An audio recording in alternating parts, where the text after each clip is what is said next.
공기가 희박해지고 피가 차가운 고산지대의 리듬에 맞춰 뛰면 산맥은 더 이상 풍경이 아니라 지켜보는 신이 됩니다. 세상의 등뼈와도 같은 그곳에서 타완틴 수유 사람들은 인간의 얼굴을 하지 않은 힘들과 협상하는 법을 배웠습니다. 구름을 먹는 산, 돌을 갉아먹는 강, 가뭄의 기억을 원한처럼 간직한 땅 같은 것 말이죠. 그들은 순진하지 않았습니다. 땅은 다정한 어머니가 아니라 돌려주는 모든 곡식의 대가로 무엇인가를 요구하는 굶주린 자궁이라는 것을 알았습니다. 그들은 그 존재를 파차마마라고 불렀는데 길들이기 위함이 아니라 그 숨결 안에 받아들여지기 위함이었습니다. 그리고 그들은 오늘날 우리를 경악하게 만드는 것을 이해했습니다. 바로 인간의 몸이 그들의 언어로 말할 수 있다는 것을요. 완벽한 계단식 밭과 경이로운 행정으로 가득한 교과서적인 깨끗한 역사는 잠시 잊으십시오. 그 질서의 건축 뒤에는 닫힌 문, 북소리와 헐떡임으로 가득한 밤, 치차로 더럽혀진 입으로 속삭이던 맹세가 있었습니다. 그것은 방종이 아니라 신성한 문법이었습니다. 남성과 여성의 결합은 두 가지 욕망의 만남, 그 이상이었습니다. 그것은 육체를 계절과 땀을 비와 절정을 씨앗에 싹트움과 동기화하려는 시도였습니다. 제국의 심장부에서 선교군 영적인 동시에 정치적인 기술로 기능했습니다. 오늘날 우리가 계약을 찾는다면 그들은 거래를 제안했습니다. 땅이 풍요를 돌려주도록 에너지를 바치는 것이었습니다. 그것은 어두운 밭이었지만 키프의 계산처럼 명확했습니다. 필터에 없이 감히 바라본다면 그 장면은 거칠면서도 아름답습니다. 안데스밤의 서늘함, 숯불의 번쩍임, 옥수수 가루로 칠해진 몸들의 원, 노래하는 것이 아니라 숨 쉬는 듯한 의리의 음악. 그곳에 우연히 있는 사람은 아무도 없습니다. 시장에 소란이나 술집에 무질서도 없습니다. 모든 것은 거의 군사적인 정밀함으로 표시되어 있습니다. 마치 공동체 전체가 비밀스러운 신호에 맞춰 팽창하고 수축하는 가슴인 것처럼 말이죠. 연대기 작가들이 우상 숭배에 대해 이야기했을 때 그들은 태양의 자손들에게 신성한 것은 멀리서 보이는 것이 아니라 문자 그대로 피부에 구현되는 것이라는 사실을 이해하지 못했습니다. 쾌락은 도착했을 때 개인적인 목적지가 아니라 물이 수로를 향하듯 반드시 향해야 할 흐름이었습니다. 그곳은 오직 기쁨을 수확으로 바꿀 수 있는 파차마마였습니다. 그럼에도 불구하고 착각하지 마십시오. 이 모든 것이 자발적인 것은 아니었습니다. 곡물량을 측정하고 계단식 밭을 정비하던 그 침묵의 기계였던 국가는 비옥함 또한 관리될 수 있다는 것을 곧 이해했습니다. 아일루가 경외심으로 이해한 것을 권력은 달력, 선택, 기록으로 번역했습니다. 믿는 것만으로는 충분하지 않습니다. 안무를 짜야 합니다. 보이지 않고 편재하는 잉카의 손은 누가, 언제, 어떤 길한 징조 아래, 어떤 기도와 함께 참여할지 명령했습니다. 가장 친밀한 충동은 집단 의무의 밧줄에 묶였습니다. 믿음과 규율 사이의 경계는 흑요석 칼날처럼 가늘어졌습니다. 이것이 우리의 여정의 톤입니다. 병적 호기심도 면죄부도 아닌 이해의 대가로 불편함을 기꺼이 받아들이는 시선 말이죠. 오르가즘을 제물로 바꾼 제국은 우리에게 무엇을 말해줍니까? 비, 우박, 역병의 불확실성에 대한 인간의 불안감에 대해 무엇을 드러냅니까? 위성이 날씨를 예측하고 알고리즘이 씨앗을 계산하는 우리 시대, 우리는 신들을 추방했다고 생각합니다. 그러나 밤에 화면이 꺼지면 동일한 원초적인 질문이 다시 떠오릅니다. 누가 우연을 지배하는가? 삶을 계속하기 위해 무엇을 바쳐야 하는가? 잉카의 대답은 급진적이었습니다. 몸을 바치고 피를 바치고 혈통을 바치는 것이었습니다. 그리고 이곳으로 쿠스코의 비밀스러운 방들이 등장합니다. 그곳에서 태양 혈통의 순수성은 오늘날 우리가 근친상간이라 부르고 그들이 세상의 연속성이라 불렀던 동맹으로 보호되었습니다. 또한 이곳으로 가장 능숙하고 아름다운 소녀들이 들어왔습니다. 평범한 소문으로부터 떨어져 튜닉뿐만 아니라 상징을 짜고 태양의 처녀이자 국가의 자원이며 모든 결혼이 조약이고 모든 자궁이 심겨진 밭인 체스판의 말로 변모했습니다. 이곳에는 아일로드를 밀단처럼 순종과 약속의 밧줄로 묶었던 집단 결혼이 등장합니다. 그리고 배경에는 위대한 이중성의 원칙이 있습니다. 아무것도 홀로 존재하지 않으며 모든 것은 짝을 찾습니다. 산은 평온을 찾고 비는 균열을 찾고 남자는 욕망 때문이 아니라 우주적인 운명 때문에 여자를 찾습니다. 아마도 현대인의 귀에 가장 거슬리는 단어는 통제일 것입니다. 하지만 그렇게 부르는 것만으로는 부족합니다. 믿음, 신비주의, 더 큰 질서의 톱니바퀴라는 깊은 확신도 있었습니다. 때때로 그 질서는 포옹이었고 때때로 우리였습니다. 아푸스에게 코카잎을 바치던 바로 그 손이 안무를 깨뜨린 자를 지적할 수도 있었습니다. 의뢰가 있는 곳에는 위험이 따르기 때문입니다. 수확이 실패하면 누구를 탓해야 할까요? 신은 신문당하지 않습니다. 권력은 신문당합니다. 그러면 두려움이 돌길을 따라 미끄러져 내려오고 횃불의 빛 아래서 공동체는 모든 공동체가 배워온 것을 배웁니다. 즉, 신성한 것과의 모든 동맹은 11조를 요구한다는 것을요. 아직 입장 표명을 강요하려는 것은 아닙니다. 비난이나 면죄부의 행진을 찾지도 않습니다. 그저 당신이 들어가기를 바랍니다. 의식을 희미하게 만드는 북소리, 계곡을 가르는 숨소리, 인간의 배꼽을 대지의 자궁에 묶는 보이지 않는 끈을 들으십시오. 이 이야기에서 쾌락과 의무라는 단어는 서로 반대되지 않고 겹쳐집니다. 그리고 당신 안에 무엇인가가 반항하고 불편함이 목구멍까지 치밀어 오른다면 그것을 간직하십시오. 왕관과 신전이 뒤섞이고 애무가 법령이 될 수 있으며 키스가 경제가 될 수 있는 복도를 우리가 통과할 때 그것이 당신의 나침반이 될 것입니다. 이제부터 우리는 눈을 깜박이지 않고 바라볼 것입니다.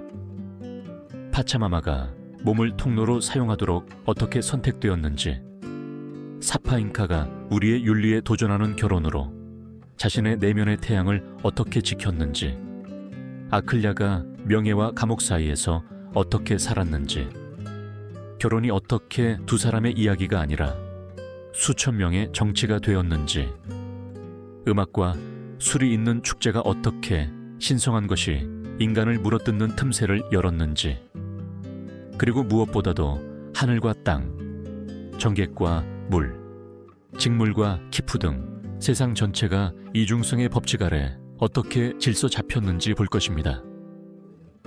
편안하지는 않을 것입니다. 그러나 누구도 고산지대에서 편안함을 약속하지 않았습니다. 준비가 되었다면 문지방을 넘으십시오. 첫 번째 문은 이미 열렸습니다. 다가오는 모든 것은 돌에 있는 그대로의 진실과 지켜보는 눈의 고요함과 함께 오기를 바랍니다. 타완틴 수유에서 농업은 단순히 일이 아니었습니다. 그것은 종교였고 법이었으며 문명 자체의 심장이었습니다. 땅에 파인 모든 일항은 기도였고 묻힌 모든 씨앗은 맹세였습니다. 잉카인들은 파차마마가 아무것도 그냥 주지 않는다는 것을 알았습니다. 물과 걸음 그 이상으로 그녀를 유혹하고 존경하고 그녀의 보이지 않는 자궁을 채워야 했습니다. 그녀는 에너지, 인간의 진동으로 채워졌습니다. 그래서 농경축제는 재배지인 동시에 열린 신전이었고 온 공동체가 땀, 노래, 욕망이 뒤섞인 의뢰의 도구가 되었습니다.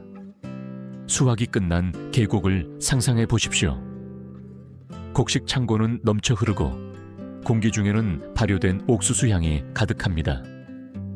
사람들은 신성한 존재로 가득 찬 돌이나 장소인 우아카 주변에 모였습니다. 그곳에서 춤은 느리게 거의 속삭임처럼 시작되었다가 몸의 움직임을 집단적인 맥박으로 바꾸면서 빨라졌습니다. 이러한 맥락에서 성은 비밀스러운 놀이가 아니라 공개적인 봉헌 행위였습니다. 절정은 생명 에너지의 분출, 하늘로 올라가면서 동시에 땅으로 내려와 양쪽을 비옥하게 하는 불꽃으로 여겨졌습니다. 그것은 잉카의 우주관에서 생명을 생산하기 위해 반대되는 힘들이 결합하는 창조 자체의 모방이었습니다. 이것을 이해하려면 현대적인 논리를 버려야 합니다. 오늘날 쾌락은 흔히 개인적인 목적지로 친밀함 속에 갇힌 것으로 여겨집니다. 하지만 그곳에서는 그렇지 않았습니다. 그곳에서 쾌락은 공동체의 힘으로 변모했습니다. 오르가즘은 몸에 머무르지 않고 받쳐지고 공유되었습니다. 그리고 그 에너지는 상징적으로 파차맘에게 향했습니다. 그리하여 풍성한 비, 비옥한 씨앗, 풍부한 수확으로 되돌아오도록 말이죠. 그것은 천박한 미신이 아니었습니다. 우주가 인간의 진동에 반응한다는 확신이었습니다. 집단적인 기쁨의 메아리가 대지를 깨우고 그녀의 자녀들이 충실하며 모든 것을 그녀를 위해 바칠 준비가 되어 있음을 상기시켜야 했습니다. 하지만 조심하십시오. 이 모든 것이 혼란스러운 주연처럼 일어난 것은 아닙니다. 규칙, 계층, 정확한 질서가 있었습니다. 참가자들은 마치 고정밀 의뢰의 조각처럼 신중하게 선택되었습니다. 아무나 파차맘에게 몸을 바칠 수는 없었습니다. 국가는 개입하여 걸러내고 통제하고 조직했습니다. 내부 논리를 이해할 수 없었던 스페인 연대기 작가들은 스캔들과 과도함에 대해 이야기했습니다. 그러나 그들이 도덕주의적인 눈으로 본 것은 실제로는 농업 및 사회규제 메커니즘이었습니다. 모든 몸짓은 의미가 있었고 모든 결합은 우주적인 달력에 응답했습니다. 성은 상징이자 은유이자 계약이었습니다. 심리적으로 이러한 의례는 해방 밸브이자 카타르시스로 작용했습니다. 음악과 신성한 술인 치차는 억제를 해체하여 개인을 하나의 집단적인 몸으로 융합시켰습니다. 성적 황홀경은 또한 신비로운 황홀경이었습니다. 인간과 신성한 것 사이에 경계가 희미해졌습니다. 사람들은 자연 질서에 직접적으로 영향을 미칠 수 있다고 느꼈습니다. 그리고 여기에서 어두운 역설이 발생합니다. 영혼을 고양시키는 바로 그 에너지가 국가 통제의 도구로도 사용될 수 있었다는 것입니다. 왜냐하면 수확이 나빴다면 누가 죄를 짊어졌을까요? 아마도 순수하게 참여하지 않은 사람들, 의심한 사람들, 모든 힘을 바치는데 실패한 사람들이었을 것입니다. 그리하여 헌신은 규율이 되고 축제는 감시가 될 수 있었습니다. 이러한 의례를 다른 문화와 비교하면 유사점과 차이점이 모두 드러납니다. 그리스에서 디오니소스 축제도 풍요를 기리기 위해 몸과 목소리를 해방시켰지만 더 혼란스럽고 덜 중앙집권적이었습니다. 이집트에서는 의례적인 선교기 신전과 파라오에게만 허용되었고 온 백성에게는 아니었습니다. 동남아시아 일부 민족에서는 비를 부르기 위해 공동체적인 성을 소환했지만 제국의 정치적 기계 장치는 없었습니다. 타완틴 수유를 독특하게 만드는 것은 민중의 믿음과 국가 통제의 융합입니다. 오르가즘은 키푸나 미타만큼이나 통치 수단이 되었습니다. 근본적인 불안은 항상 같았습니다. 바로 생존이었습니다. 흉작은 기아, 질병, 반란으로 이어졌습니다. 광대하고 취약한 제국은 아무도 완전히 통제할 수 없는 주기에 의존했습니다. 그렇다면 무엇을 해야 할까요? 우주에 복종의 신호를 보내고 몸을 통로처럼 열고 땅에서 기대하는 것을 육체로 모방하는 것이었습니다. 그것이 잉카의 도박이었습니다. 선격을 보이지 않는 것과의 협상도구로 사용하는 것이었죠. 그리고 수세기 동안 그들의 저항을 보면 그 도박은 효과가 있었습니다. 이러한 의례의 메아리는 오늘날 안데스 공동체에서도 여전히 울려 퍼지고 있습니다. 비록 가톨릭 행렬이나 민속 축제 아래 위장되어 있지만 말이죠. 논리는 같습니다. 집단에게 강렬하고 거의 고통스러운 경험을 제공하여 공유된 에너지로 변모시키는 것입니다. 아마도 우리는 깊은 곳에서 여전히 같은 것을 찾고 있을 것입니다. 우리를 둘러싼 미스터리와의 계약, 우리의 행동이 자연의 균형을 우리에게 유리하게 기울일 수 있다고 믿는 방식 말이죠. 여기서 여정의 이 구간은 끝납니다. 우리는 농업과 종교가 성이 기도이고 오르가즘이 희생이며 땅이 까다로운 연인인 하나의 행위로 어떻게 얽혀 있었는지 보았습니다. 다음 문에서는 더 불안한 영역으로 들어갈 것입니다. 어떤 몸이 통로로 선택되었는가? 누가 어떤 젊은이가 살아있는 재물이 될지 결정했는가? 그 답은 잉카 권력의 어두운 복도로 우리를 이끌 것입니다. 그곳에서는 순수성이 순종과 혼동되었고 선택은 일종의 선고였습니다. 비밀은 군중에 있지 않고 선택에 있었습니다. 제국은 아무것도 우연에 맡기지 않았습니다. 계단식 밭을 측정하고 곡물을 재고 수확물을 창고에 분류했듯이 파차마마의 통로가 될 몸들도 선택되었습니다.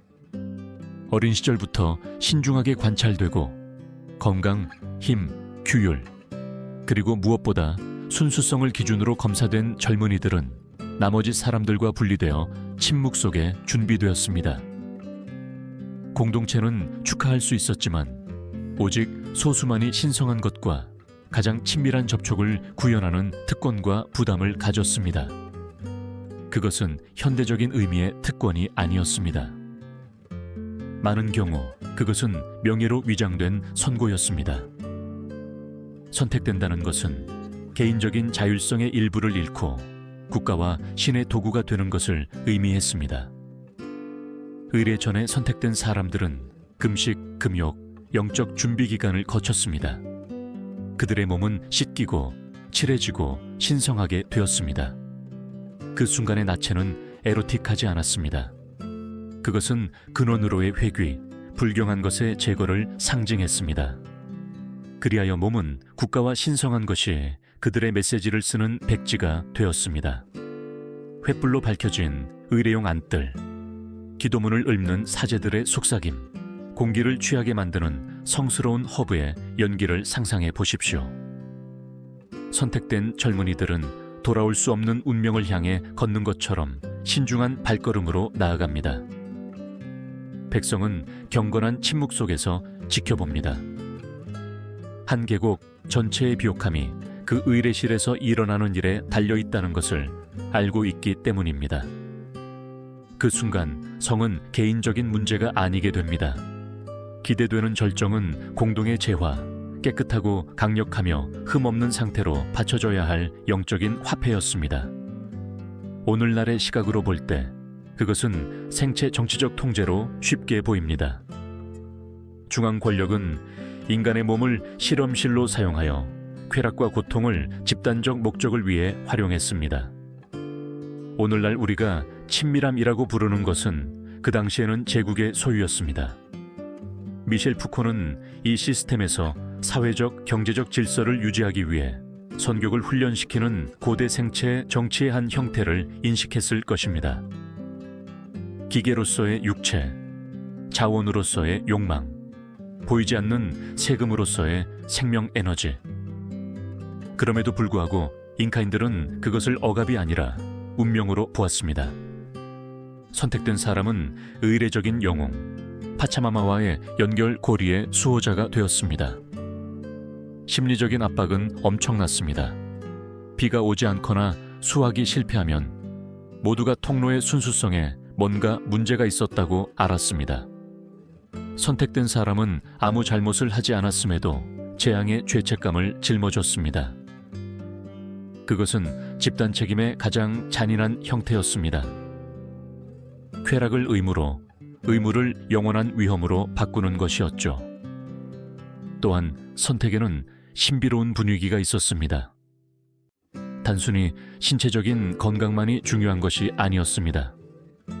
사제들은 예언적인 꿈, 출생 흔적, 특이한 기술과 같은 보이지 않는 신호를 찾았습니다. 많은 이야기에서 어린 시절부터 태양의 불을 눈에 담고 있거나 달의 고요함을 목소리에 담고 있어서 분리된 젊은이들에 대해 이야기합니다. 그러한 신호는 선택을 정당화하고 선택이 단순한 정치적 계산이 아니라 신의 뜻이라는 것을 공동체에 확신시키는 역할을 했습니다. 그 과정에는 감정적 규율 훈련도 포함되었습니다. 선택된 사람들은 두려움과 수치심을 억제하고 그것들을 의례적 순종으로 바꾸는 법을 배워야 했습니다. 그들은 흔들림 없이 공동체 전체의 시선을 견디고 음악과 황홀경이 그들을 한계까지 밀어붙일 때도 집중력을 유지하는 법을 배웠습니다. 그들은 개인이 아닌 그 이상으로 조형되었습니다. 그들은 상징으로 변모되었습니다. 가장 큰 질문은 그들 중 누구라도 저항했는지, 누구라도 거부했는지입니다. 연대기 작가들은 침묵하지만 권력의 논리는 선택의 여지가 거의 없었음을 시사합니다. 할당된 역할을 거부하는 것은 국가와 신에 도전하는 것과 같았고 이는 용납할 수 없는 이단이었습니다. 사회적 압력, 어린 시절부터의 교육, 그리고 결과에 대한 두려움이 어떤 반란 시도도 지웠을 가능성이 높습니다. 따라서 순종은 힘에서만 비롯된 것이 아니라 자신의 삶이 오직 제물로서만 가치가 있다는 확신과 믿음에서 비롯되었습니다. 오늘날의 시각으로 보면 소름 끼치는 일입니다. 당신의 친밀함이 당신에게 속하지 않고 당신의 몸이 우주관을 먹여 살리기 위한 경작지가 된다고 상상해 보십시오. 그럼에도 불구하고 우리가 그렇게 다른가요? 오늘날 우리는 생산 시스템에 데이터, 시간, 에너지를 바치며 그것이 공동체를 유지하는 데 필요하다고 확신합니다. 차이는 형태에 있지 본질에 있지 않습니다. 타완틴 수유는 달빛 아래 노래와 북소리와 함께 그것을 행했지만 우리는 시간을 잡아먹는 화면 앞에서 침묵 속에 그것을 행합니다. 결국 몸의 선택은 의례의 그 이상이었습니다. 그것은 제국의 기계를 움직이게 하는 톱니바퀴였습니다. 선택된 모든 젊은이는 동시에 재물이자 도구, 희생양이자 영웅, 개인이자 상징이었습니다. 그 역설 위에 수백만 명의 믿음과 엘리트의 통제가 지탱되었습니다. 그리고 산의 메아리처럼 떠도는 질문은 간단하면서도 끔찍합니다. 사회는 스스로의 생존을 확보하기 위해 어디까지 갈 수 있는가? 다음 장에서는 우리는 잉카 권력의 핵심으로 더 깊이 들어갈 것입니다. 그곳에서 왕족은 가장 깊은 금기인 근친상간을 정당성의 근거로 바꾸었습니다. 만약 지금까지 신성한 것과 에로틱한 것이 혼동되었다면 이제 다가올 것은 훨씬 더 충격적일 것입니다. 즉, 잉카와 자신의 혈육 간의 결혼입니다. 잉카의 권력이 지상에 비친 태양처럼 솟아있던 쿠스코의 심장부에서는 우리에게는 끔찍하게 느껴지는 비밀, 즉 신성한 근친상간이 행해졌습니다. 인티의 직계 후손인 사파잉카는 아무나와 결혼할 수 없었습니다. 그의 혈통은 단순한 피가 아니라 희석되어서는 안 될 신성한 불꽃이었습니다. 그리하여 황제의 누이 또는 이복 누이가 그의 주된 아내인 코야와 침실의 보조 배우자로 선택되었습니다. 현대인의 눈에는 이것이 혐오스럽게 느껴지지만 잉카인들에게는 우주의 질서를 유지하기 위한 순수한 논리이자 메커니즘이었습니다. 그 결합은 욕망의 변덕이 아니라 정치적이고 우주적인 행위였습니다. 동족 결혼은 왕조가 보통 인간과 섞이지 않고 태양의 자손으로 계속되도록 보장했습니다. 동일한 피를 나눈 코야는 사파인캑에 구현된 태양의 완벽한 보완제인 달을 상징했습니다. 그들의 결합은 의례적인 차원에서 하늘과 땅, 남성과 여성, 빛과 어둠 사이의 우주적인 포옹의 반복이었습니다. 황제와 그의 누이가 결합할 때마다 궁정은 우주 질서가 갱신되고 제국 전체에 비옥함이 보장된다고 이해했습니다. 의례는 장엄했으며 귀족과 평민 모두에게 깊은 인상을 주기 위해 고안되었습니다. 그것은 사적인 결혼이 아니라 권력의 스펙터클이었습니다. 도시 전체가 준비에 참여할 수 있었습니다. 제단이 세워지고 제물이 바쳐졌으며 신부는 아클랴가 짠 고급 튜닉을 입고 잉카는 태양 상징으로 왕관을 썼습니다. 의례는 두 몸의 결합이 아니라 땅의 안정과 백성의 순종을 보장하는 두 우주 원리의 결합을 상징했습니다. 황제 부부는 단순히 통치하는 것이 아니라 우주 자체의 구조를 구현했습니다.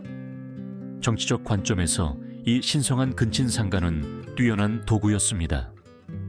왕위 계승이 왕조 분쟁으로 위협받지 않도록 보장했습니다. 왜냐하면 이 결합에서 태어난 자녀만이 절대적인 정당성을 가졌기 때문입니다. 또한 왕실을 손댈 수 없는 수준으로 끌어올려 나머지 인구와 근본적으로 분리했습니다. 잉카가 태양의 아들이라면 아무도 그의 명령에 이의를 제기할 엄두를 내지 못했습니다. 종교와 생물학의 혼합은 이데올로기적 방패 역할을 했습니다. 황제에게 도전하는 것은 신성 자체에 도전하는 것이었습니다. 그러나 이 시스템에는 스페인 연대기 작가들이 거의 암시하지 않았던 어두운 면이 있었습니다. 잉카의 아내가 될 운명이었던 공주들은 선택권이 없었습니다. 그들의 친밀한 삶은 태양의 순수성을 보존해야 하는 의무에 의해 강탈당했습니다. 많은 공주들이 형제에게 넘겨질 때 겨우 10대였습니다. 그들의 몸은 정치적 영토, 정당성의 실험실이 되었습니다. 제국에게는 연속성이었지만 그 여성들에게는 폐쇄였습니다.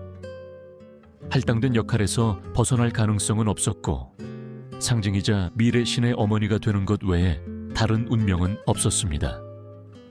생물학적인 것 외에도 강력한 심리적 메시지가 있었습니다. 금지된 결합을 정상화함으로써 국가는 백성에게 조용한 경고를 보냈습니다.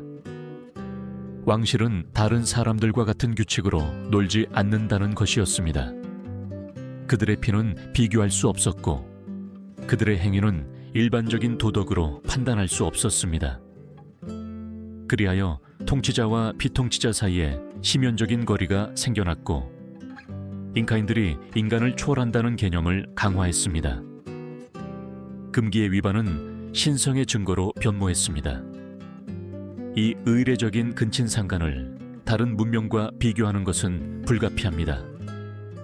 이집트에서도 파라오들은 신성한 혈통을 보존하기 위해 형제자매끼리 결혼했습니다.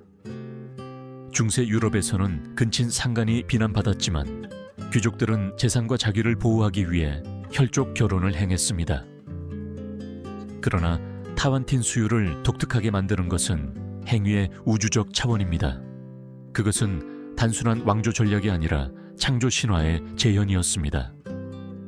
모든 근친상간적 결합에서 잉카인들은 태양과 대지에 원래 포옹을 재현한다고 믿었습니다. 그러나 그 신비로운 정당성 아래에는 절대적인 통제가 숨어 있었습니다. 제국 전체는 왕실이 오염어취임 없이 온전하게 유지되는 것에 달려 있었습니다. 이러한 의미에서 순수성은 지배의 무기였습니다. 그것은 백성을 두려움과 경외심을 뒤섞은 이야기에 복종시켰습니다.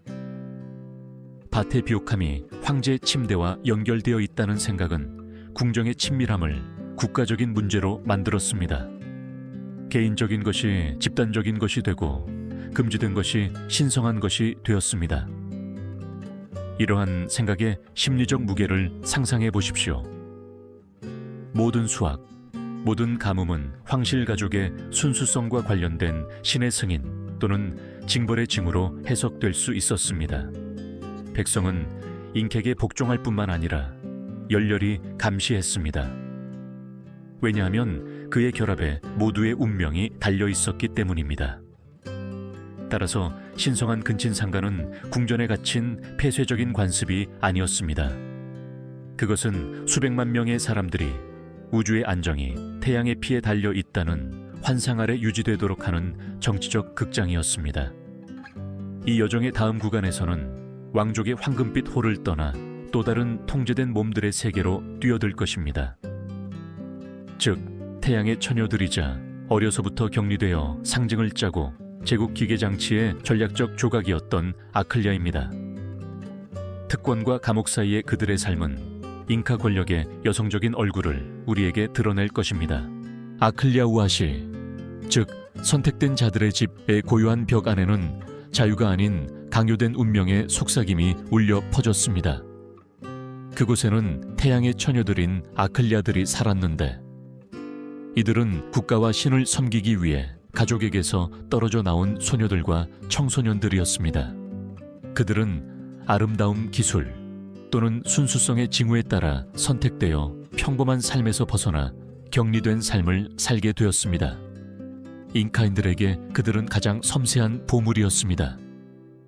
순수성의 수호자, 신성한 것의 장인, 모든 움직임이 제국의 권력에 봉사하는 체스판에 살아있는 말들이었습니다. 처녀라는 단어는 현대인의 귀를 속일 수 있습니다. 그것은 단순히 성관계의 부재를 의미하는 것이 아니라 더 넓은 의미의 상태였습니다. 즉, 신체적, 도덕적, 영적 순수성입니다. 온전한 몸은 억제된 에너지로 가득 찬 용기, 국가의 이익을 위해 사용될 수 있는 흐름으로 여겨졌습니다. 그 순결은 소녀들의 것이 아니라 파차마마와 사파 잉카의 것이었습니다. 그것은 종교적 헌신으로 위장된 공공재산이었습니다. 아클리아우 아시에 들어서는 순간부터 그들의 삶은 영원히 표식이 찍혔습니다. 그들은 더 이상 딸이 아니었고, 더 이상 농부가 아니었고, 더 이상 자유롭지 않았습니다. 그 건물에서 젊은 여성들은 훌륭한 교육을 받았습니다. 그들은 황제와 신성한 조각상에게 입힐 가장 섬세한 직무를 짜는 법을 배웠습니다. 그들은 의뢰용 치차를 준비하고 의뢰용 망토를 짜고 신성한 봉사 기술을 완성했습니다. 그들의 손가락을 통과하는 모든 양모실은 제국의 이미지를 짜는 권력의 실이었습니다. 그들은 단순한 장인이 아니라 규율과 헌신에 살아있는 상징이었습니다. 그들의 삶의 엄격함은 마치 모든 일상적인 몸짓이 기도인 것처럼 매우 정밀하게 계산되었습니다. 아클리아의 운명은 국가의 의지에 따라 달라졌습니다. 일부는 평생 동안 격리되어 신들을 섬기는 데 전념했습니다. 다른 일부는 잉카의 부인으로 주어졌고 그들의 순수성을 왕조의 번식도구로 바꾸었습니다. 일부는 지역 귀족들에게 결혼 상대로 제공되어 공동체 간의 정치적 유대 역할을 했습니다. 각 몸은 교환의 통화, 협상의 도구가 되었습니다. 그리고 가장 어두운 경우 일부 아클리아들은 제국에 대한 신의 보호를 확보하기 위해 태양이나 산에 바쳐지는 의례적 희생에 사용되었습니다. 모순을 상상해 보십시오. 물질적인 특권으로 둘러싸여 있지만 보이지 않는 철벽 안에 갇힌 삶 말입니다. 아클리아들은 많은 농민들보다 더 잘 살았습니다. 더 잘 먹고, 더 잘 입고 교육을 받았습니다. 그러나 그들의 자유는 전무했습니다. 그들은 동시에 숭배받고 감시받았습니다. 그들을 고양시킨 순수성은 또한 그들을 묶는 사슬이었습니다. 그들은 제국이 선격을 국가 자원으로 바꾸고 번식뿐만 아니라 집단적 상상력까지 통제하는 방식의 가장 명확한 예시였습니다. 이 젊은 여성들의 심리는 복잡했을 것입니다. 13세 소녀가 자신의 순결이 자신의 것이 아니라 수백만 명의 안정화를 위한 자원이라는 것을 알았을 때 어떤 기분이었을까요? 알지도 못하는 남자에게 아내로 바쳐지거나 얼어붙은 산에서 희생 제물로 바쳐질 때 그녀는 무슨 생각을 했을까요? 공식적인 이념은 그들을 신에게 선택된 특권층으로 제시했습니다. 그러나 그 담론 뒤에는 냉혹함이 번뜩였습니다. 그들은 신성한 것과 정치적인 것이 혼동되는 판에서 교체 가능한 조각들이었습니다. 스페인 연대기 작가들은 경악하고 매료되어 그들을 가톨릭 수녀에 비유했습니다. 그러나 그 차이는 잔인했습니다. 기독교적인 봉쇄가 개인적인 구원을 약속한 반면 아클랴의 격리는 집단적인 번영을 추구했습니다. 그들이 은혜를 받은 것이 아니라 그들의 몸과 자유를 대가로 온 백성이 은혜를 받았습니다. 이런 의미에서 순결은 공공재이자 국가가 관리하는 영원한 희생이었습니다. 우리는 현대 시스템과 유사점을 찾을 수 있습니다. 오늘날에도 여성의 몸은 여전히 국가, 명예, 도덕의 상징으로 사용됩니다. 많은 문화권에서 여성의 순결은 여전히 과도한 사회적 기대를 안고 있습니다. 타완틴 수유가 아클랴를 통해 제도화한 것은 여성의 선격을 통해 사회의 순수성을 측정하는 오늘날의 특정 담론과 그리 멀지 않습니다. 차이는 형태에 있지 본질에 있지 않습니다. 아클랴 와시에서의 삶은 겉으로는 평온했습니다. 그러나 매일 잠재적인 긴장감으로 얼룩져 있었습니다. 즉, 잉카의 명령에 따라 언제든지 자신의 운명이 바뀔 수 있다는 것을 아는 것이었습니다. 한 명령은 그들을 직공에서 아내로, 신앙심 깊은 사람에서 희생자로 바꿀 수 있었습니다. 요컨대 그들은 사적인 이라는 단어를 알지 못했던 국가의 처분에 따라 권력의 예비군이자 대기 중인 몸들이었습니다. 제국 기계 장치에서 아클랴의 역할은 여성의 선격이 정치적, 종교적 목적을 위해 얼마나 통제되고 조직되고 지시되었는지를 드러냅니다. 그들은 제국에 보이지 않는 기둥이었고 그들의 침묵으로 타완틴 수유의 위대함을 지탱했습니다. 그리고 우리에게는 그들의 운명이 억압적으로 보이지만 잉카인들에게는 그들의 우주관의 필수적인 요소였습니다. 그들의 순수성 없이는 태양은 같은 힘으로 빛나지 않았고 땅은 같은 풍요로 생산하지 않았으며 백성은 하나로 뭉치지 않았습니다. 다음 부분에서는 이러한 통제 논리가 집단 결혼을 통해 대중에게 어떻게 확장되었는지 볼 것입니다. 그곳에서 사랑은 친밀한 선택이기를 멈추고 국가의 전략이 되었으며 모든 결합은 땅뿐만 아니라 제국의 정치적 구조에 심어진 씨앗이었습니다. 광대한 타완틴 수유의 체스판 위에서 결혼은 사적인 문제가 아니라 국가의 톱니바퀴였습니다.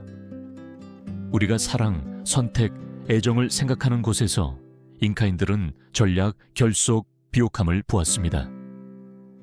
유명한 집단 결혼은 친밀함이 어떻게 정치로 변모했는지 가장 분명하게 보여주는 예시 중 하나일 것입니다.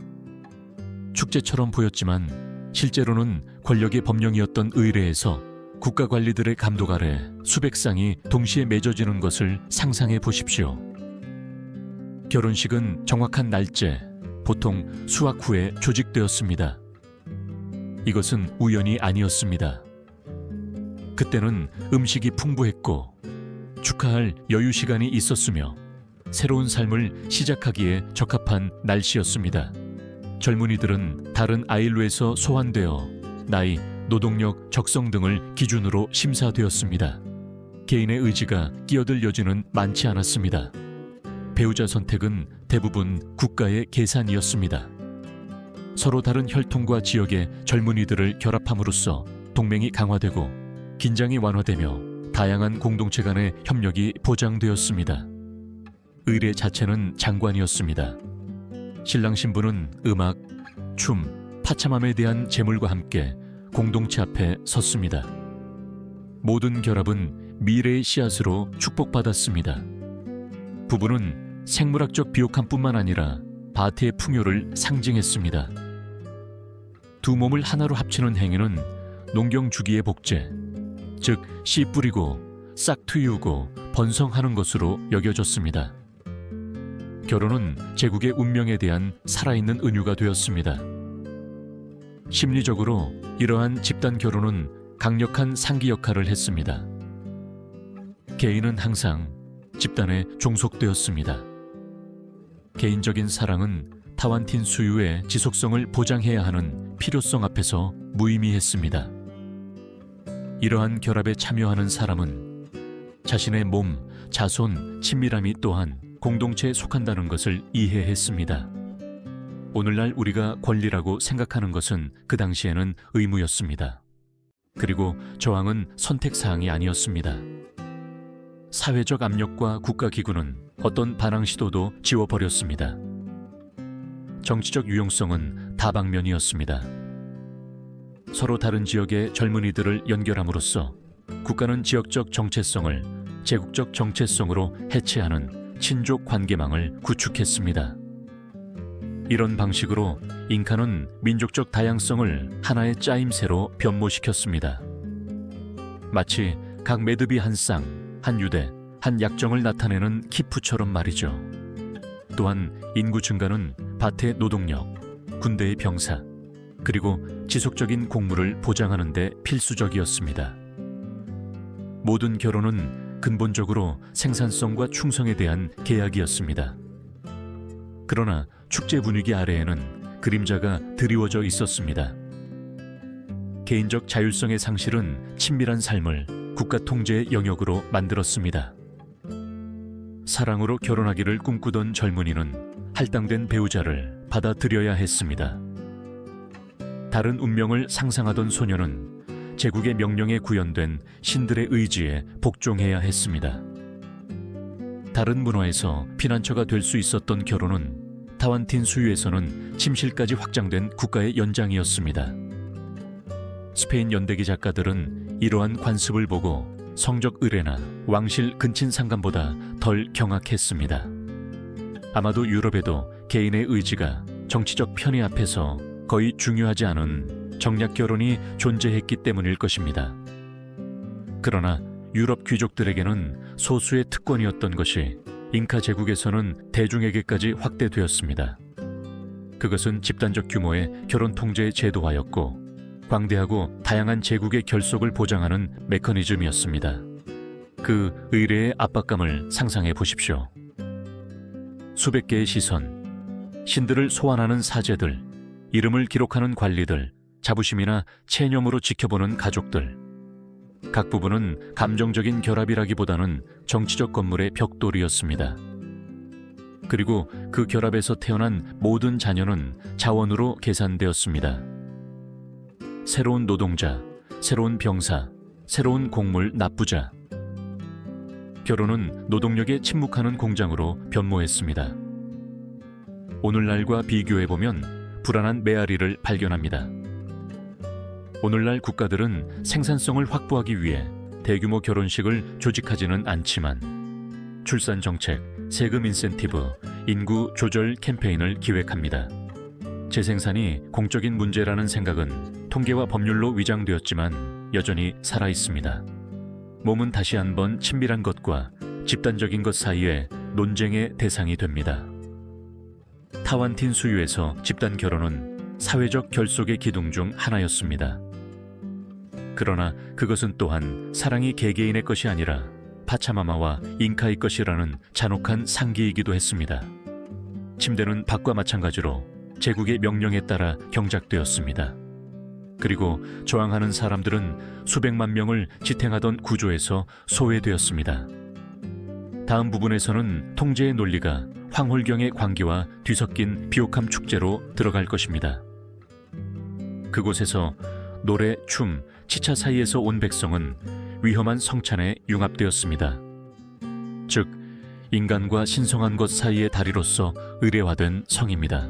비옥함 축제는 타완틴 수유의 심장이 뛰는 순간이었고 신성한 것과 세속적인 것의 경계가 희미해져 사라지는 시간이었습니다. 그것은 단순히 음악과 음식이 있는 축하 행사가 아니었습니다. 제국 전체의 생존이 걸린 의례였습니다. 며칠 동안 마을과 도시들은 취기, 춤, 육체가 재물의 수단이 되는 무대로 변모했습니다. 공기는 발효된 치차의 강렬한 향기로 가득했고 북과 플루트 소리에 맞춰 몸들은 마치 땅 자체의 비밀스러운 명령에 응답하는 것처럼 움직였습니다. 지차는 단순한 음료가 아니었습니다. 그것은 열쇠이자 촉매였습니다. 주전자에서 자유롭게 흘러나오면서 의식의 변화된 상태로 가는 문을 열었습니다. 알코올은 억제를 무너뜨려 참여자들이 두려움이나 부끄러움 없이 자신을 내어줄 수 있는 집단적 도취감을 불러일으켰습니다. 반복적이고 리듬감 있는 음악은 황홀경을 유도했습니다. 그리고 그러한 감각의 흐름 속에서 의례적인 성은 방종이 아니라 육화된 기도로서 나타났습니다.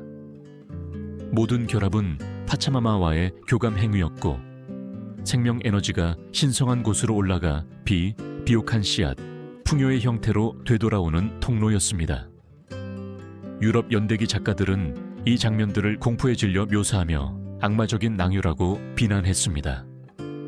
그러나 잉카인들에게는 그것이 라마 희생이나 황금 봉헌만큼이나 유효한 믿음의 행위였습니다. 차이는 받쳐진 대상에 있었습니다. 여기서는 물질적인 재화가 아니라 가장 친밀한 인간의 에너지였습니다. 최고의 해방 지점으로 이해되는 오르가즘은 우주의 엔진을 점화하는 불꽃으로 여겨졌습니다. 땅은 깨어나고 수정되기 위해 그러한 힘이 필요하다고 그들은 말했습니다. 축제는 며칠 동안 지속되었습니다. 농경 달력이 그 시기를 정했습니다. 씨 뿌린 후나 수확 전, 공동체의 미래가 불확실할 때였습니다. 사제들은 의례를 지휘하고 춤을 조직하고 시간을 정하고 성이 의례가 되어야 할 정확한 순간을 선택했습니다. 그것은 무정부가 아니었습니다. 구조가 있었고 열정을 도구로 바꾸는 보이지 않는 각본이 있었습니다. 집단적인 황홀경에 빠진 사람들은 고립된 쾌락이 아니라 공유된 의무를 보았습니다. 심리적으로 그 효과는 파괴적이면서도 동시에 매혹적이었습니다. 공유된 황홀경 상태에 빠진 대중은 개인의 해체를 경험했습니다. 각 개인은 자신의 길을 멈추고 더 큰 몸, 즉 아일루, 계곡, 제국의 일부가 되었습니다. 이러한 교감 상태는 차이를 없애고 귀족과 평민을 평등하게 만들었습니다. 적어도 몇 시간 동안은 말이죠. 의례의 열기 속에서 모든 사람은 단순히 대지의 자녀로서 에너지를 바치고 있었습니다. 그러나 새벽이 되면 마치 아무 일도 없었던 것처럼 계층은 온전하게 돌아왔습니다. 정치적 배경은 부인할 수 없었습니다. 국가는 이러한 의례를 조직하고 합법화함으로써 백성과 신성한 것 사이에 필수적인 중재자로서 자리매김했습니다. 잉카와 그의 사제들은 해방된 에너지가 올바른 곳에 도달하고 파차마마가 집단적인 간청을 들을 것이라는 것을 보장하는 이들이었습니다. 그리하여 모든 축제는 중앙 권력을 재확인했습니다. 제국 없이는 의례가 없고 의례 없이는 비옥함이 없었습니다. 순종은 세금과 군대뿐만 아니라 육체의 땀으로도 각인되었습니다. 이러한 축제의 어두운 이면은 두려움이었습니다. 비가 오지 않거나 수확이 실패하면 공동체는 책임을 질 사람을 찾았습니다. 누가 충분히 헌신적으로 춤추지 않았는가? 누가 믿음 없이 참여했는가? 어떤 부부가 기대했던 에너지를 해방하지 못했는가? 황홀경과 죄책감 사이에 가는 선은 가장 약한 자들의 목을 조르는 밧줄이 되었습니다. 그리하여 풍요를 약속했던 바로 그 의례가 배제와 처벌의 메커니즘으로 변모할 수 있었습니다. 다른 문화와 비교하면 이 현상은 친숙하게 들립니다. 로마의 바카날리아 축제에서는 포도주와 광란이 신성한 것과의 접촉을 추구했습니다. 그리스 디오니소스 의례에서는 집단적인 황홀경이 일상의 사슬을 끊었습니다. 그러나 안데스에서는 정치적 중앙 집권화가 달랐습니다. 다른 곳에서는 변두리 숭배였던 것이 타완틴 수유에서는 국가 정책이었습니다. 황홀경은 계획되었고 집단적인 광기는 전략이 되었습니다. 오늘날 우리는 뒤돌아보면서 판단하고 싶은 유혹을 느낍니다. 그러나 아마도 불안한 점은 우리가 여전히 더 큰 것과의 융합을 되찾아줄 집단적 경험을 찾고 있다는 것을 인정하는 것입니다. 대규모 콘서트, 스포츠 행사, 국가 축제 같은 것 말이죠. 그곳에서도 현대적인 불빛 아래 몸들은 하나로 진동하고 일시적인 교감 속에서 해방됩니다. 차이는 우리가 더 이상 그것을 기도라고 부르지 않고 오락이라고 부른다는 것입니다. 그럼에도 불구하고 군중 속에 자신을 잃고 더 큰 리듬과 융합하려는 갈망은 여전히 같습니다. 다음 부분에서는 축제의 소음을 뒤로하고 모든 것을 지탱했던 철학적 뿌리인 우주적 이중성으로 들어갈 것입니다. 그곳에서 남성과 여성, 낮과 밤, 산과 계곡은 영원한 반영처럼 만났습니다. 우리는 그러한 비전이 성적 의례뿐만 아니라 타완틴 수유의 모든 돌, 모든 강, 모든 씨앗에 어떻게 스며들었는지 볼 것입니다. 잉카의 우주관의 핵심에는 혼돈이 아니라 질서를 부여하는 원리, 즉 이중성이 있었습니다. 그들은 그것을 야난틴과 마신틴, 즉 상호 보완적인 반대 요소의 결합이라고 불렀습니다. 그들의 성적 의례, 집단 결혼, 심지어 왕실의 신성한 근친 상간까지 이해하려면 타완틴 수유에서는 모든 것이 짝을 통해 설명되었다는 것을 이해해야 합니다. 우주는 대립하는 것들 사이의 투쟁이 아니라 남성과 여성, 하늘과 땅, 태양과 달이 삶의 균형을 유지하기 위해 서로를 찾는 조화로운 춤으로 여겨졌습니다. 이중성은 추상적인 개념이 아니었습니다. 그것은 풍경에 구현되어 있었습니다. 산, 즉 아푸스는 남성적인 힘, 곧게 솟아있고 위풍당당하며 보호하는 존재였습니다. 비옥한 땅인 파차마마는 여성적인 것을 상징했습니다. 수용적이고 생성하며 양육하는 존재였습니다. 강은 두 극을 연결하는 정맥처럼 구불구불 흐르고 계곡은 씨앗이 기다리는 열린 자궁이었습니다. 잉카인들이 의례적인 성행위를 할 때 그들은 인간의 몸짓을 모방하는 것이 아니라 이러한 우주적 원리들 사이에 영원한 포옹을 모방했습니다. 삽입, 절정, 비옥함은 인간 규모로 보편적인 움직임을 반복하는 상징들이었습니다. 이런 의미에서 성은 살아있는 우주론이었습니다. 모든 결합은 기원의 거울이었고 존재하는 모든 것이 반대되는 것들의 융합에서 태어났다는 것을 상기시켜 주었습니다. 건축 자체도 그것을 반영했습니다. 이중 입구를 가진 신전, 다시 만나기 위해 갈라지는 수로 동지와 춘분에 맞춰진 유적. 키프도 이중 매듭으로 그 이진 논리를 나타냈는데 그곳에서 균형은 합이 아니라 짝들 사이에 끊임없는 긴장이었습니다. 의례에서 이러한 비전은 상징적인 역할로 펼쳐졌습니다. 참여자들은 하늘과 땅, 태양과 달, 남성과 여성을 보완적인 에너지로 구현했습니다. 결합함으로써 그들은 농업적 비옥함을 보장할 뿐만 아니라 우주 질서에 기여한다고 믿었습니다. 마치 모든 의례, 모든 몸짓이 우주적 기계 장치를 매끄럽게 하여 멈추지 않도록 돕는 것 같았습니다. 따라서 선교는 사적인 문제가 아니라 우주적 톱니바퀴였습니다. 이러한 논리를 파고들 수 없었던 유럽 연대기 작가들은 이러한 관습을 타락이나 우상 숭배로 해석했습니다. 그러나 잉카인들에게 순수성은 이중성을 존중하고 우주의 리듬에 맞추는 데 있었습니다. 죄는 성이 아니라 균형의 파괴였습니다. 금지된 것은 육체적인 행위가 아니라 무질서, 과도함, 부조화였습니다. 도덕은 억압이 아니라 조화로 정의되었습니다. 이 이중 원리는 정치에 투영되었습니다. 태양과 달처럼 결합된 잉카와 코야는 왕족에 구현된 우주 질서를 나타냈습니다. 우리에게는 너무나 스캔들 같았던 근친상간 결합은 실제로는 그 이중성의 순수성을 재확인하는 것이었고 불협화음적인 힘들을 섞지 않으려는 시도였습니다. 사회적으로 집단 결혼은 동일한 패턴을 반복했습니다. 짝을 씨앗처럼 심어 아일루와 지역의 균형을 맞추는 것이었습니다. 그리고 종교적으로 인간과 동물의 희생은 우주적 균형을 유지하기 위한 필요한 봉헌으로 해석되었습니다. 성적인 상징주의는 예술에도 새겨져 있었습니다.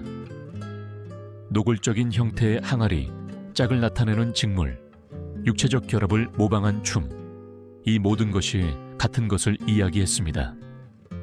즉, 생명은 오직 반대되는 것들의 만남에서만 발생한다는 것입니다. 부끄러움이 없었는데 몸과 우주 사이에 분리가 없었기 때문입니다. 기독교가 음란하다고 본 것을 타완틴 수유는 신성하다고 축하했습니다. 오늘날의 시각으로 볼 때 그 가르침은 혼란스럽습니다. 파편화된 비전의 상속자인 우리는 인간적인 것과 자연적인 것, 성적인 것과 영적인 것을 분리했습니다. 반면에 잉카인들은 모든 것이 연결된 세상에서 살았습니다. 인간의 몸은 산과 강이 은유였고, 침대는 씨 뿌려진 밭의 반영이었으며, 사정은 비였고 자궁은 땅이었습니다. 아무것도 고립되지 않았고 아무것도 사소하지 않았습니다. 아무리 친밀해 보이는 몸짓이라도 모든 것의 균형에 영향을 미쳤습니다. 그 우주 간의 메아리는 오늘날에도 안데스 공동체에 여전히 남아 있습니다. 그곳에서는 농업 축제, 직물, 신화가 모든 것이 짝으로 존재한다는 생각을 계속 전달합니다. 이중성은 사라지지 않았고 단지 현대라는 층 아래 숨어 있을 뿐입니다. 그리고 아마도 기후위기와 영적 단절의 시대에 그 고대의 시선은 삶이 지배가 아니라 조화에 달려 있다는 것을 우리에게 상기시켜 줄 것입니다.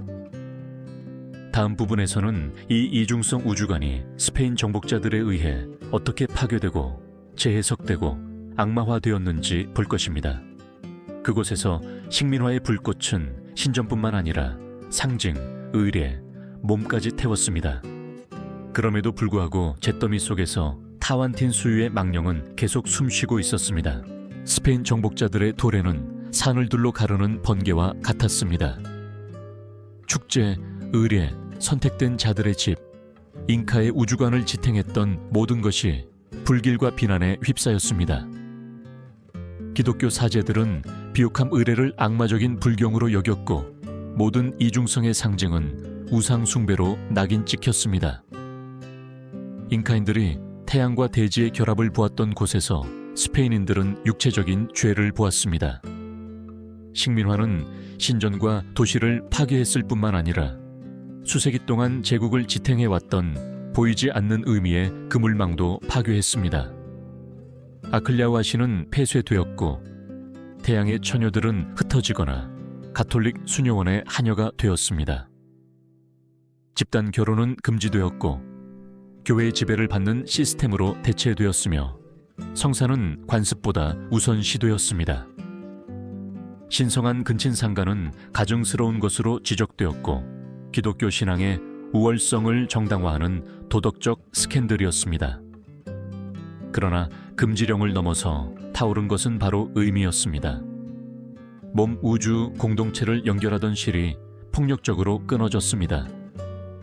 그러나 신성한 것은 사라지지 않았습니다. 그것은 숨었습니다. 안데스 의례는 가톨릭 행렬 아래 위장되었습니다. 파차맘에게 바쳐진 축제는 성모 마리아 축제와 융합되었습니다. 에로틱한 춤은 겉으로는 순진해 보이지만 조상의 기억으로 가득 찬 민속 안무로 변모했습니다.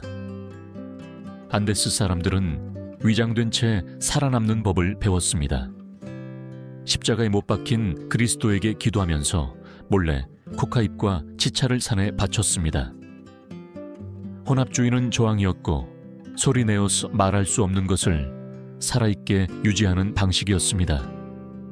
그러나 트라우마는 깊은 상처를 남겼습니다.